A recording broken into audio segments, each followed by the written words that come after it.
saludo a nuestro invitado Manfred Grauthoff, él es analista internacional, experto en temas de seguridad, y nos complace saludarte. Manfred, ¿cómo estás? Gracias por acompañarnos. ¿Cómo nos escuchas? Buenos días, Gilberto. Muy bien, no sé cómo me escucharán ustedes. Perfectamente, y gracias por acompañarnos en este día donde el tema de la ofensiva que Israel desplegó desde el pasado 6 de octubre en la Franja de Gaza, donde ha ocurrido pues muchas cosas que ha puesto a la comunidad internacional a estar pendiente de lo que allí pasa. Si pudiéramos hacer un resumen de lo que hasta el momento se tiene en cuanto al propósito que tenía Hamás de incursionar en un territorio completamente seguro como era Israel, pero logró desestabilizar sus medidas de protección seguridad. De acuerdo con las informaciones, murieron más de 1.200 personas, fueron secuestradas más de 250.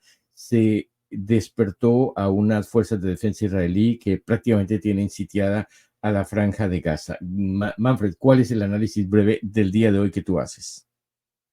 Sí, Gilberto, la situación, pues, digamos, para Gaza desafortunadamente es dramática. Tocaron a Israel, lo tocaron gravemente y varios analistas han dicho de esta situación y fue la misma pregunta que nos hicimos. Yo mismo me dices, ¿qué sacaba Hamas con esto? Y realmente era, o sea, decía, el golpe fue durísimo para Israel, fue un error de inteligencia clarísimo, pero pues no, era desconocer las capacidades de Israel. Israel también pensó lo mismo, sus analistas de inteligencia pensaron exactamente lo mismo, pues que nadie se iba a meter a atacarlos porque sería literalmente un suicidio. Cuando sucedió después pensamos que era que jamás tenía, no sé, alguna sorpresa muy especial, una estrategia pues maravillosa y que Israel haya caído en una trampa enorme y pues las condiciones son clarísimas. Hamas no tenía ninguna condición y realmente hay un dicho popular en América Latina, es que se pegó un tiro en el pie Hamas y es literal. Hamas está al borde de la desaparición, cada vez es peor. No hay, yo no le veo la salida en este momento, o sea, es decir, la salida que tiene de intentar buscar un cese al fuego para poder reagrupar todas sus fuerzas y poder hacer algo que fue lo que sucedió durante más o menos 15 años, desde tomó el control de la Franja de Gaza por ahí en 2006, 2007. Pues eso fue lo que hizo, lanzaba ataques, se reagrupaba y volvía otra vez un año después, 6 meses después. El laxo que era más o menos coincidía con las elecciones en Israel, a eso jugaba con la política de Israel y así se mantuvo como en un equilibrio estable hasta que pues esto ya pasó todo límite y pensaron que Israel no podía responder, Israel sí respondió y la respuesta es para el mundo, o sea, para el mundo y sus enemigos, los enemigos de Israel. Es claro, o sea, el golpe humanitario por Israel, el desprestigio en términos humanitarios es enorme, pero Israel en este momento eso no es su preocupación es estratégica, su preocupación es disuadir a cualquiera que se le ocurra volvérsele a meter en su territorio. Entonces, estamos en esa situación muy grave. eh, no veo formas de que detengan la ofensiva. Desde que yo inicié en este programa, Gilberto, yo dije, esta ofensiva va para larga. Muchísimos analistas alrededor del mundo dijeron que eso era una ofensiva más corta.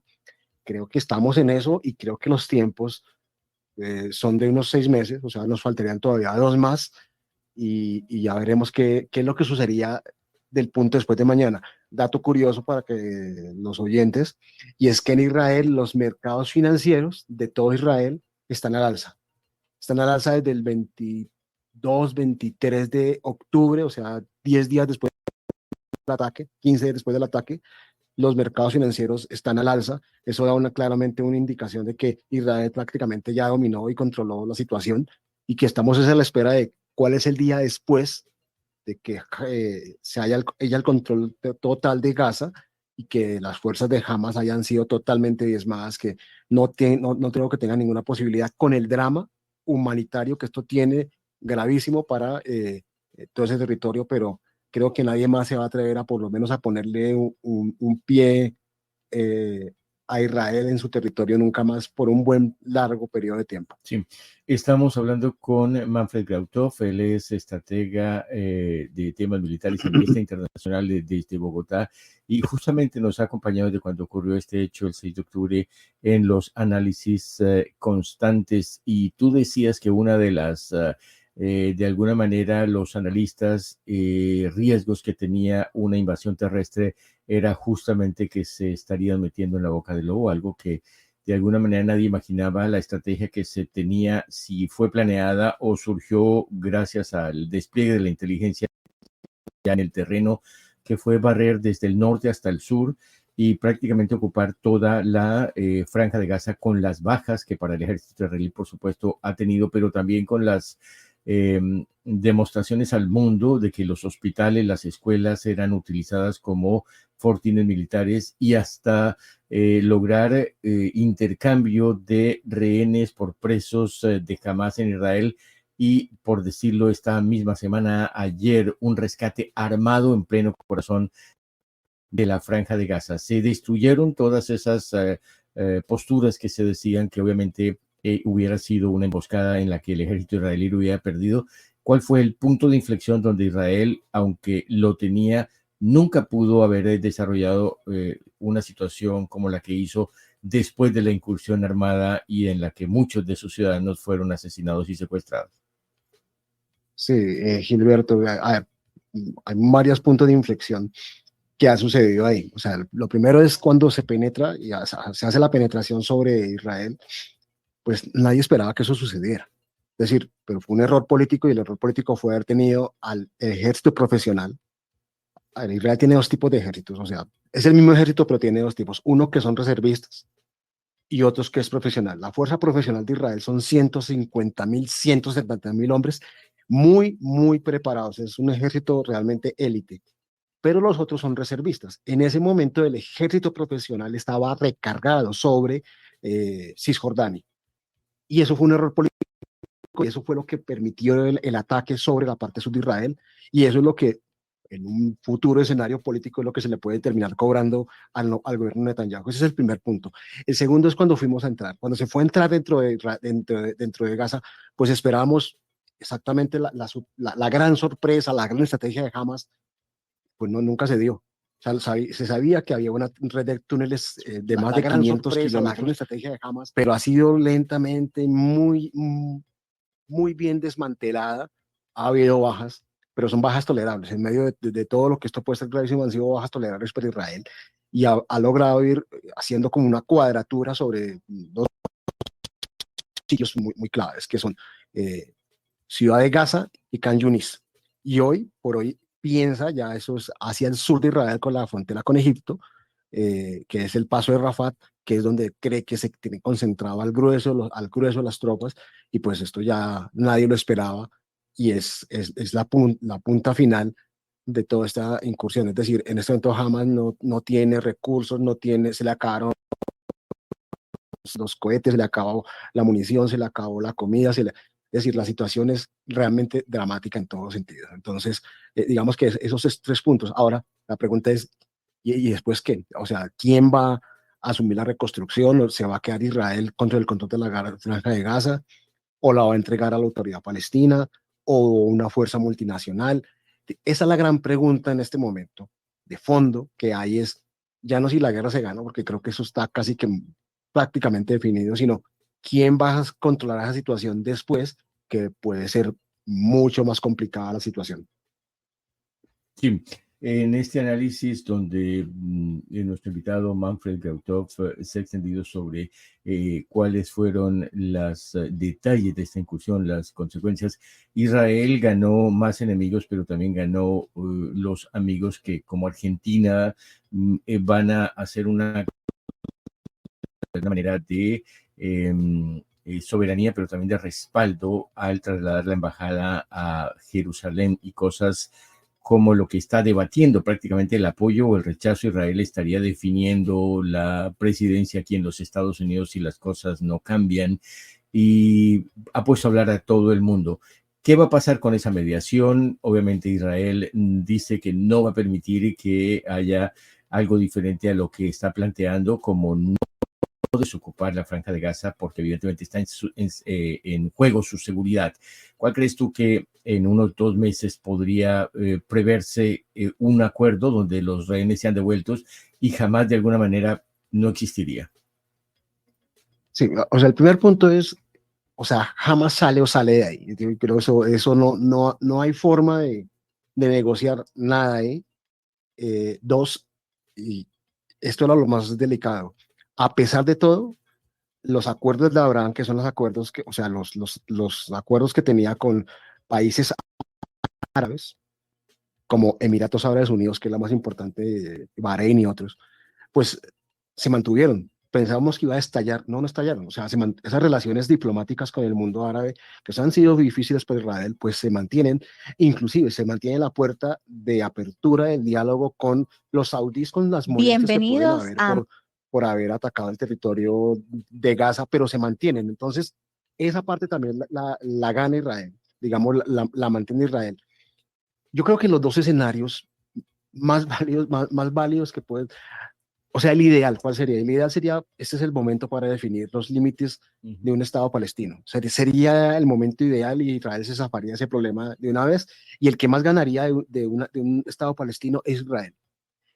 Pero esto es muy difícil por algo, porque el gobierno en este momento en el poder en Israel es una coalición de partidos ultraortodoxos que no aceptan esa postura. Entonces, y ahí Netanyahu está atrapado por esa coalición de la cual depende su gobernabilidad. Entonces, esa es muy difícil. La otra es quedarse dentro de Gaza.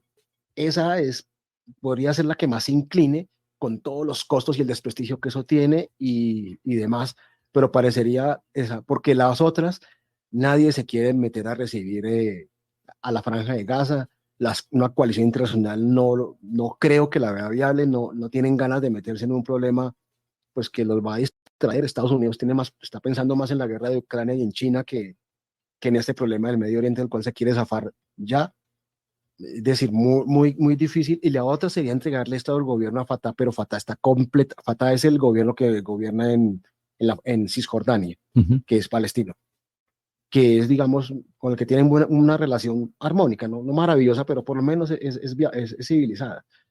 Pero es muy difícil porque los palestinos perciben al Fatah como muy corrupto y su figura es Mahmoud Abbas, un hombre de ya casi 90 años, muy difícil, realmente es muy difícil, o sea que casi que todo inclinaría a que Israel se mantenga dentro de la franja de Gaza administrándola con todos los problemas que se le van a venir encima con esa decisión.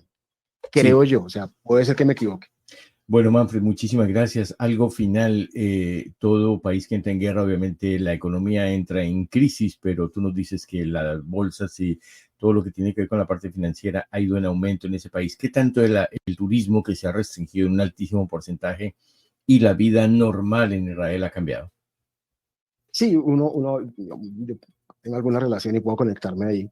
Y sí ese sentido, pero digamos que finalmente como que la vida se ha normalizado en medio de la situación difícil y ha recibido mucho apoyo por esa misma potencia que ha mostrado Israel de mantener el control de la situación. Y ustedes vieron, Elon Musk viajó en plena guerra, ha viajado y estuvo ahí en los kibbutz que fueron atacados. Entonces eso ya es un respaldo muy fuerte de otros inversionistas, fondos de inversiones. En fin, hubo una venta, si quieren se las cuento. Ustedes recuerdan que en Estados Unidos hubo unas presidentas de las tres universidades de la Ivy League, que Universidad de Pensilvania, Universidad LMNT y Harvard, que pues salieron a decir, a justificar el antisemitismo en los campos universitarios. Dos fueron despedidas. Bueno, uno de esos inversionistas que fue muy famoso porque fue la que le hizo la guerra a la presidenta de Harvard, Bill Ackerman. Pues Bill Ackerman, en su momento, cuando hubo la Bolsa de Valores de Israel abrió una venta de sus acciones y se vendió muy rápido, y ese inversionista, que es norteamericano, pero es de ascendencia judía, compró una buena parte de esas acciones, y es decir, se fue como rosquilla caliente, como dona recién salida ahí en Estados Unidos, se fueron rapidísimo esas acciones, no quedaron ninguna. Entonces eso muestra que es muy apetecido el mercado financiero israelí, está hacia arriba, que la cosa salió, digamos, a pesar de todo, no salió mal, no salió tan mal como lo que se esperaba. Obviamente hay un golpe económico durísimo de todos modos, porque lo más grave del asunto no es tanto digamos, esta parte de los recursos y del turismo, sino que los que están hoy en el ejército de reserva son las personas, son los emprendedores, son los inversionistas, es la mano de obra calificada que en este momento pues están eh, en pleno desarrollo de sus actividades militares, pues apoyando la guerra y desarrollando la guerra. Entonces, esa mano de obra se requiere urgente que vuelva otra vez a la economía israelí.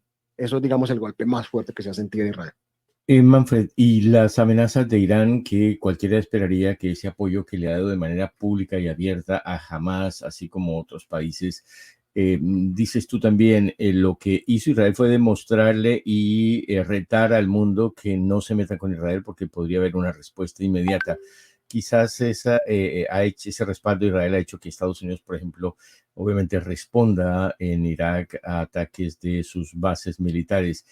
Geopolíticamente, ¿quedan claras las cosas o puede esperarse una alianza de países en contra de Israel y que lo puedan en una forma inmediata o quizás en el futuro lejano, donde puedan concentrarse para atacar a Israel?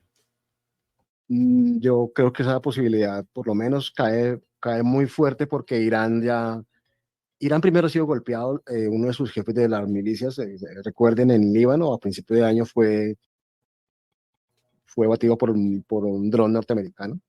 Entonces, sí, no hay forma, no un dron de Israel. Entonces, no ha habido forma realmente de que Irán no en esto, aparte de su retórica incendiaria, pues no es que se haya querido mucho meter y menos activar a Hezbollah, que es una guerrilla chiita pro-iraní, eh, que es entrenada por los iraníes y hasta dirigida por ellos. Y la dejaron quieta, aparte de que hicieron algunos disparos, algunas reyertas, no hicieron más allá de eso y se quedaron ya quietos. Y Irán no quiere tampoco saber nada de esto y le quedó muy claro que es mejor que se quede quietico, que no está para meterse en aventuras que le pueden salir muy costosas. Entonces, Irán se quedó quieto y su milicia Hezbollah pues también se quedó quieta. Entonces, ahí también creo que terminó consolidándose esa parte. La única pregunta es esto que está sucediendo en el Mar Rojo con los Ujú. yemeníes, con los hutíes, pues ese punto también está como pendiente y creería yo que va a haber retaliaciones más fuertes sobre los hutíes más a futuro de una coalición esa internacional atacando posiciones en Yemen por parte de los Estados Unidos hacia a eso para normalizar el tráfico del tránsito de mercancías por ese paso del canal del Suez hacia arriba. Entonces creo que eso va a ser el punto final de la guerra del Medio Oriente. Pues Manfred Grautov, estratega militar, analista internacional desde Bogotá, Colombia, gracias por darnos tu visión de lo que ocurre allí en la guerra entre Israel y Hamas.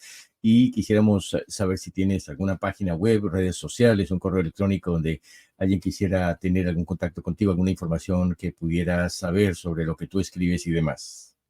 Claro, no, solo con mi nombre y ya lo colocan en la red y ahí están las diferentes redes, Facebook, eh, Instagram, Twitter, hoy X.